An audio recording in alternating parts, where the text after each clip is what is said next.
They told me he wouldn't survive the week. They were wrong about a lot of things. The crate hit the floor of the medical bay with a sound like a dropped stone. No cushioning, no care. Just a wooden box stamped with a red X, the Rejection military's mark for non-viable. Lieutenant Marachin didn't move at first. She just stared at the crate, at the small shape curled inside it, ribs rising and falling in short, desperate pulls of air.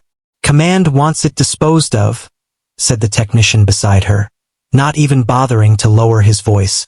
"Runt of the litter. Won't survive the week anyway. Standard protocol." Mara knelt down slowly. Inside the crate was a Kelthir cub, a species of apex predators so feared that entire human colonies had been evacuated at the mere confirmation of their presence in a system. Silver-furred, six-limbed, built to become a war machine by adulthood. But this one was barely the size of her forearm. His fur was patchy. His breathing rattled. He should have been fierce.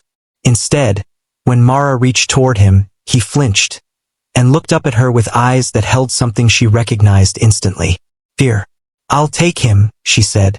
The technician laughed. "You'll take a corpse in 3 days." Mara didn't answer.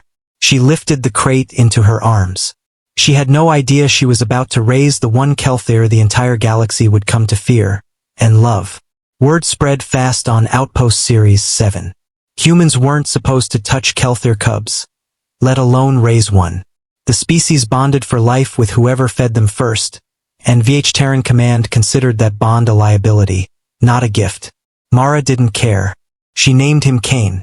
The first weeks were brutal. Cain wouldn't eat from anyone else's hand.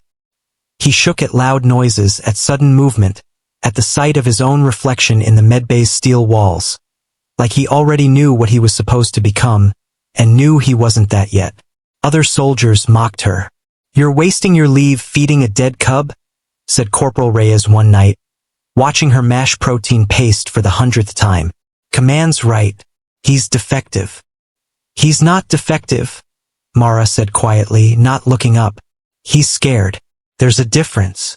She spent every off-duty hour with him, sleeping beside his enclosure so he wouldn't wake up alone, learning the low chirping sounds Kelthir mothers used to signal safety, even though no xenobiologist had ever successfully replicated them. She got it wrong more times than she could count, but she kept trying. By the 3rd month, Cain ate from her hand without flinching. By the 6th, he slept curled against her boots every night. 120 pounds of muscle and fong, purring like a furnace. Command still called him the Runt. They didn't know he'd started growing. The attack came on a gray morning 8 months later. A rival faction, the Drexel Compact, hit Outpost Series 7 in a coordinated raid, 3 dropships breaching the outer wall before alarms even finished cycling. Rejection Command scrambled every asset they had, including, for the first time, Cain. "Send the Runt out," barked the Outpost commander. "If he dies, we've lost nothing." Mara stood in his way. "He's not a weapon. He's not ready.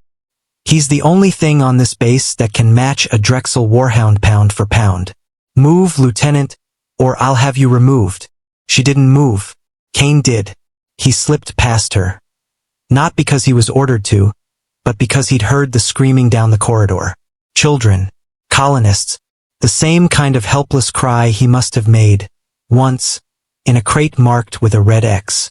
Mara ran after him, shouting his name into the smoke. She found him in the eastern hangar, standing over 3 Drexel Warhounds twice his size, and over a huddle of terrified colonist children he'd put himself between. He wasn't attacking. He was holding the line. One Warhound lunged. Cain met it midair, and for the first time Mara saw what everyone had been too blind to notice growing under her care. The Runt cub was gone.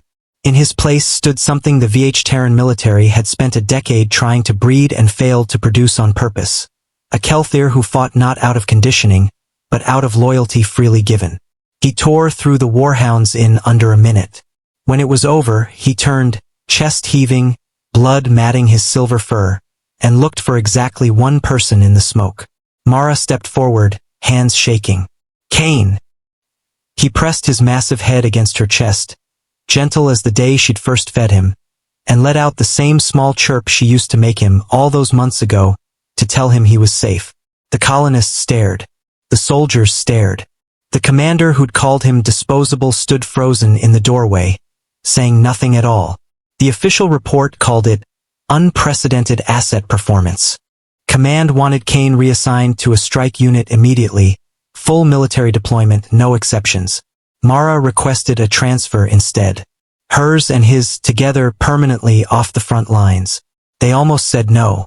Then the outpost commander, the same man who'd ordered Kane sent out to die, stood up in the review and said something nobody expected. The cub didn't fight because we trained him to. He fought because she raised him to believe he was worth protecting something for.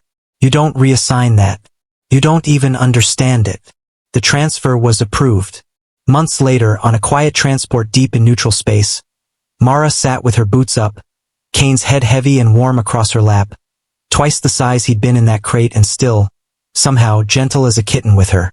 She scratched behind the ridge of his ear the way she had since the beginning. "They said you wouldn't survive the week," she murmured. Kane cracked one eye open, huffed something that might have been a laugh, and settled back down. Outside the viewport, stars streaked past in silence. The same stars under which a red-stamped crate had once been thrown away like garbage. Nobody was throwing anything away now. They'd sent the runt to die. She'd raised him to become the reason an entire outpost was still alive.